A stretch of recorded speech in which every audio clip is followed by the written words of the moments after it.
ઓલપાડની મુલાકાતે છે। હર્ષ સંઘવીએ અલગ અલગ ખેડૂતો સાથે મુલાકાત કરી છે। હર્ષ સંઘવીનો ખેડૂતોએ આભાર માન્યો।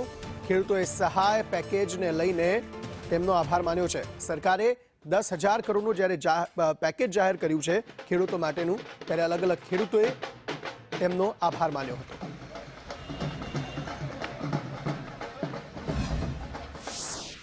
આજે ખેડૂતો માટેનું ખેડૂત માટે આ વખતે જે મુશ્કેલી પડી છે એમાં મુકેશભાઈ આપણા ધારાસભ્યશ્રી અને હર્ષભાઈ જે ગામડે ગામડે આવીને આપણે જો સેલોટ, દિયાણ, અનપોર, લવાચા આવીને જે જોયું છે એ પ્રત્યક્ષ ગૃહમંત્રી એટલે ખેતરમાં ઉતરીને આ બધું જોયું છે।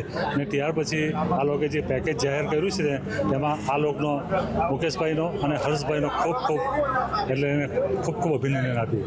જે રીતે ગુજરાતની અંદર કમોસમી વરસાદ આવવાના કારણે તમામ જિલ્લાઓમાં જે નુકસાન થયું છે અને નુકસાનના સૌ પ્રથમવાર 10,000 કરોડનું આર્થિક પેકેજ જાહેર કરીને જે ખેડૂતોને રાહત આપવાનું કામ કર્યું છે, એના માટે હું દેશના વડાપ્રધાન મોદી સાહેબનો, ગૃહમંત્રી શ્રી અમિતભાઈ શાહ સાહેબનો, ગુજરાતના મુખ્યમંત્રી શ્રી ભૂપેન્દ્રભાઈ પટેલ સાહેબનો, આપણા ડેપ્યુટી સીએમ શ્રી હર્ષભાઈ સંઘવીજીનો, એગ્રીકલ્ચર મિનિસ્ટર જીતુભાઈ વાઘાણીજીનો હું જાહેરમાં આભાર માનું છું।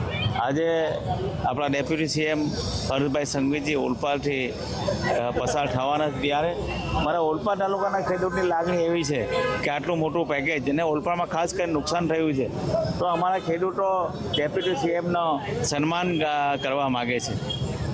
જ્યારે એક ડેપ્યુટી સીએમ ઓલપાડના નુકસાન થયેલું નુકસાનને જોવા માટે પોતે ખેતરોમાં જતા હોય ત્યારે સ્વાભાવિક છે કે ખેડૂતોની લાગણી છે કે અમે પણ અમારા ડેપ્યુટી સીએમનું અમે આટલું મોટું પેકેજ જાહેર કર્યું છે, એમનો અમને ખેડૂત લોકો આભાર માનવા માટે